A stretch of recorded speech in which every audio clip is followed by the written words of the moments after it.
Hello guys, வாங்க இன்னைக்கு மல்லை சீரியல் ப்ரோமோவை பற்றி இந்த வீடியோவில் பார்க்கலாம். இப்போ தான் ஃபஸ்ட் டைம் என் சேனலை பார்க்குறதா இருந்தால் சப்ஸ்கிரைப் பண்ணிக்கோங்க. விஜய் சார் வெண்பாவை தனியாக விட்டுட்டாங்க அப்படிங்கிற கோவத்தில் மல்லியை நடு ரோடுன்னு கூட பார்க்காம, நிசா இருக்காங்கன்னு கூட பார்க்காம கன்னத்திலேயே பலார்னு அரைஞ்சிடுறாங்க. அப்புறம் வீட்டுக்கு வந்ததுக்கப்புறம் மல்லி செம்ம கோபமாக இருக்காங்க. அப்போ விஜய் சார் பார்த்துட்டு சாரி மல்லி அப்படின்னு சொல்கிறாங்க. அதுக்கு நீங்கள் எவ்வளோ தைரியம் இருந்தால் என்னை அடிச்சிருப்பீங்க, யார் உங்களுக்கு அந்த உரிமையை கொடுத்தது? எப்படி நீங்கள் என்னை கை நீட்டி அடிக்கலாம்? திருப்பி நான் உங்களை அடிச்சிருந்தா அங்கே என்ன ஆயிருந்திருக்கும் அப்படின்னு மல்லி கேட்குறாங்க. உங்களுக்கு அவ்வளோ தைரியம் ஆயிடுச்சா அப்படின்னு சொல்லி அதிகமாக கோவப்படுறாங்க மல்லி கோவத்தை பார்த்துட்டு விஜய் சாரும் அமைதியாயிடுறாங்க, அன்னபூர்ணி அம்மாவும் அமைதியாயிடுறாங்க.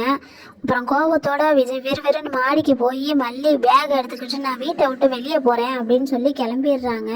அதுக்கு விஜய் சாரி மல்லின்னு சொல்லி ரொம்ப கெஞ்சுறாங்க. அதெல்லாம் கொஞ்சம் கூட மல்லி காதலையே வாங்கலை. அன்னபூரணி அம்மாவும் சொல்கிறாங்க, அதையும் கேட்க மாட்டேங்கிறாங்க மல்லி. நான் வீட்டை விட்டு போயே ஆவேன் அப்படின்னு சொல்லிட்டு கோவமாக கிளம்பி வெளியில் போயிடுறாங்க. அங்கேருந்து போய் ஒரு கோயிலில் போய் உட்காந்து அழுகுறாங்க. என் வாழ்க்கையில் இப்போ தான் நல்லது நடந்துச்சுன்னு நினச்சேன், அதுக்குள்ளே எனக்கு கஷ்டத்தை கொடுத்துட்டு எப்படின்னு சாமி கிட்ட சொல்லி அழுதுகிட்டு இருக்காங்க மல்லி. அப்புறம் வீட்டில் விஜய் என்ன செய்கிறாங்க, இந்த கையால் தானே நான் மல்லியை அடிச்சேன்னு சொல்லி அந்த கையாலேயே அவர் கன்னத்திலேயே அடிச்சுக்கிட்டு அழுகுறாங்க. அதுக்கு வெண்பா அவங்க மடியில் படுத்து தூங்கிக்கிட்டு இருக்காங்க. தூக்கத்திலேயே சாரி மல்லியம்மா அப்படின்னு சொல்லி புலம்பிக்கிட்டு இருக்காங்க. அடுத்து என்ன நடக்குதுன்னு அடுத்து வரப்போகிற கதையில் பார்க்கலாம்.